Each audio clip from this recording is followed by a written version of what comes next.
Welcome to our channel. Today Bible verse in Tamil.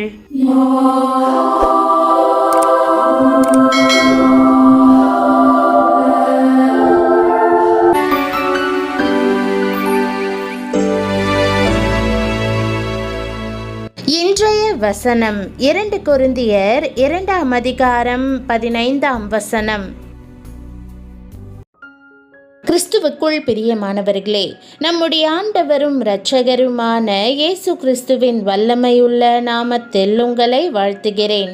இரட்சிக்கப்படுகிறவர்களுக்குள்ளேயும் கெட்டு போகிறவர்களுக்குள்ளேயும் நாங்கள் தேவனுக்கு கிறிஸ்துவின் நற்கந்தமாய் இருக்கிறோம் என்ற வாக்குதத்த வசனத்தை இன்று நாம் தியானிப்போம். நீங்கள் இந்த உலகத்துக்கு உப்பாக இருக்கிறீர்கள். வெளிச்சமாக மலையின் மேல் இருக்கிற பட்டணமாக, கலங்கரை விளக்கமாக இருக்கிறீர்கள். மேலும் உலகத்திற்கு வாசனை வீசுகிற கிறிஸ்துவின் நற்கந்தமாகவும் இருக்கிறீர்கள். நீங்கள் கிறிஸ்துவுக்கு நற்கந்தமாக விளங்குகிறீர்கள் என்றால் அதனுடைய அர்த்தம் என்ன? கர்த்தருக்காக நீங்கள் வாழும் சாட்சியின் ஜீவியமே அந்த நற்கந்தம். உங்களுடைய வாழ்க்கை பரிசுத்தமுள்ளதும் மாசற்றதும் கரை திரையற்றதுமாய் இருக்குமானால் உங்களை காண்கிறவர்கள் உங்கள் மூலமாய் கிறிஸ்துவை காண்பதற்கு அது வழியை ஏற்படுத்தும். இரட்சிக்கப்படுகிறதற்கு ஏதுவாய் இருக்கும். கிறிஸ்துவின் மந்தைக்குள் வருவதற்கும் ஏதுவாய் இருக்கும். நற்கந்தத்துக்கு விளம்பரம் தேவையில்லை. நான் இங்கே இருக்கிறேன் வாருங்கள் என்று அது பிரபலப்படுத்தி கொண்டிருப்பதும் இல்லை. அது அமைதியாய் தன் வாசனையை பரிமளிக்கும் போது அந்த நறுமணத்தால் அநேகர் இழுத்து கொள்ளப்படுவார்கள். ஒரு மலரின் நறுமணத்தை வெகு தூரத்திலிருந்தே முகர்ந்து ஆயிரக்கணக்கான வண்டினங்கள் அதை நோக்கி பறந்து வரும். நீங்கள் கிறிஸ்துவுக்கென்று நற்கந்தமாய் ஜீவிப்பீர்களேயானால் உங்களுடைய வாய் பேசாவிட்டாலும் உங்கள் வாழ்க்கை அநேகரை கிறிஸ்துவின் அன்பை ருசிக்கும்படி இழுத்து கொண்டு வந்துவிடும். இன்று கிறிஸ்தவர்களை குறித்த துக்கமான காரியம் என்னவென்றால், அநேகர் நறுமணம் வீசுவதற்கு பதிலாக துர்வாசனை வீசும் நிலையில் இருக்கிறார்கள். பொய், லஞ்சம், உண்மையற்ற நிலை, துன்மார்க்கம், விபச்சாரம் மற்றும் போதைப் பொருட்களில் சிக்கி நற்சாட்சியை இழந்து கர்த்தருடைய நாமம் புறஜாதிகள் மத்தியிலே தூஷிக்கப்படுவதற்கு இடம் கொடுத்து விடுகிறார்கள். அவர்கள் மூலமாய் அநேகர் இடறி போய்விடுகிறார்கள். கிறிஸ்தவனா இப்படி செய்கிறான் என்று புறஜாதியார் கிறிஸ்தவ மார்க்கத்தையே படித்து பேசுகிறார்கள்.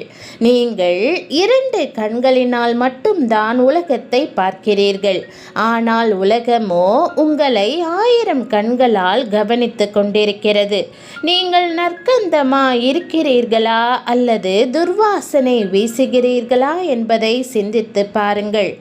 ஒவ்வொரு நாளும் கர்த்தருடைய சமூகத்தில் உங்களை நிறுத்தி, ஆண்டவரே, நான் உமக்கென்று நற்கந்தமாய் வாசனை வீசுகிறேனா அல்லது என் மூலமாய் உம்முடைய நாமம் தூஷிக்கப்படத்தக்கதாக துர்வாசனையை வீசுகிறேனா என்று கேட்டு உங்களை ஆராய்ந்து பாருங்கள். ஒவ்வொரு நிமிடமும் கர்த்தரை உயர்த்தி மேன்மைப்படுத்துங்கள். பிரியமானவர்களே, சாட்சியின் ஜீவியத்தை பரிசுத்தத்தோடும் தேவ பயத்தோடும் காத்து கொள்ளுவதன் மூலம் நற்கந்தம் வீசுபவர்களாக வாழுங்கள். நாம் கர்த்தருக்கு நற்கந்தங்களாகவும் அவருக்காக வாசனை வீசும்படி அழைக்கப்பட்டவர்களாகவும் இருக்கிறோம். மேலே சொல்லப்பட்ட வசனம் கத்தோலிக்க வேதாகமத்தில் கிறிஸ்துவுக்குள் வாழும் எங்களை எப்பொழுதும் கிறிஸ்துவின் வெற்றி பவனியில் பங்கு பெற செய்து தம்மை பற்றிய அறிவின் மூலமாக எங்கள் வழியாக நறுமணம் பரவச் செய்யும் கடவுளுக்கு நன்றி என்று எழுதப்பட்டுள்ளது. பிரியமானவர்களே, நாம் மீட்கப்பட்டவர்களிலும் அழிவுள்ளவர்களிலும் தேவ பார்வையிலே கிறிஸ்துவின் நறுமணமாய் இருக்கிறோம். அப்போஸ்தலனாகிய பவுலின் காலத்திலே ரோமாபுரியில் உள்ள சக்கரவர்த்திக்கு ஏராளமான படை தளபதிகள் இருந்தார்கள். யுத்தத்துக்கு செல்லும் காலம் வரும்போது அவர் ஒவ்வொருவரையும் ஒவ்வொரு திசையிலே அனுப்பிவிடுவதுண்டு.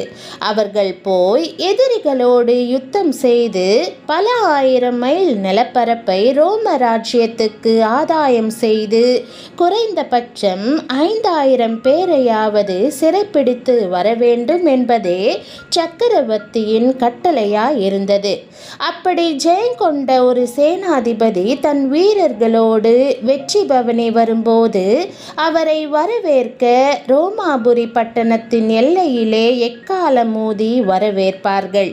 அவன் தலைநகரின் அரண்மனைக்கு முன்பாக உள்ள பெரிய மைதானத்திலே வரும்போது கூடியிருக்கும் மக்கள் ஏராளமான கந்த வர்க்கங்களை நெருப்பிலே போட்டு வாசனை வீசச் செய்து மகிழ்ச்சி ஆரவாரமிடுவார்கள்.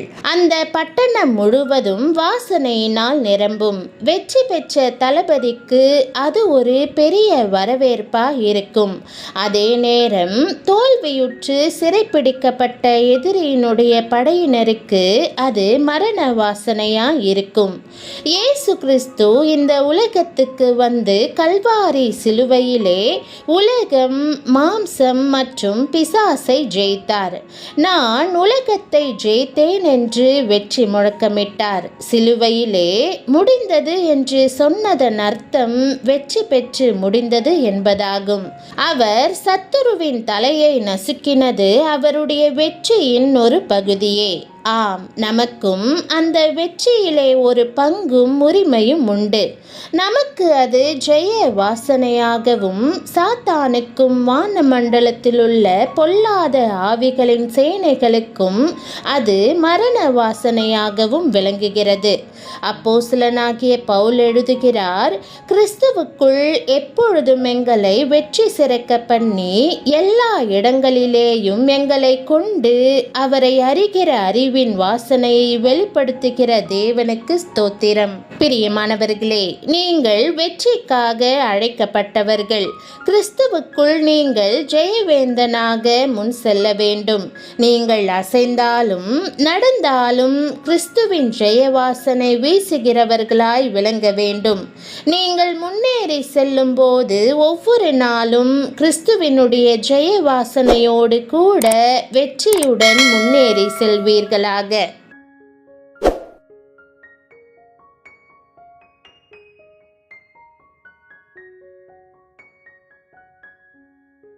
ஜெபம். அன்பின் பரம தகப்பனே, கிறிஸ்துவின் நற்கந்தமாக இருப்பதற்கு என்னை அழைத்திருப்பதற்காக உம்மை ஸ்தோத்தரிக்கிறேன்.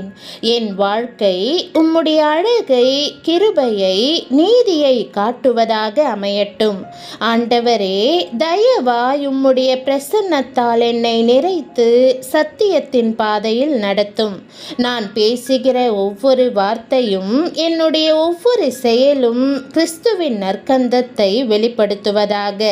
உமக்கு பயப்படும் பயத்தோடு நான் வாழவும், என்னை சுற்றிலும் இருப்பவர்களுக்கு மகிழ்ச்சியை தரவும், உம்முடைய நாமத்திற்கு மகிமையை கொண்டு வரவும் உதவி செய்யும். உமக்கு பிரியமான, உலகத்திற்கு ஆசிர்வாதமான தூபவர்க்கமாக என்னை வாழச் செய்ய வேண்டும் என்று இயேசுவின் நாமத்தில் ஜெபிக்கிறேன் நல்ல பிதாவே, ஆமேன். என் ஆத்துமாவே கர்த்தரை ஸ்தோத்திரி, என் முழு உள்ளமே அவருடைய பரிசுத்த நாமத்தை ஸ்தோத்திரி. என் ஆத்துமாவே கர்த்தரை ஸ்தோத்திரி, அவர் செய்த சகல உபகாரங்களையும் மறவாதே. ஆமேன். தேவனுடைய நாமம் மகிமைப்படுவதாக. ஆமேன்.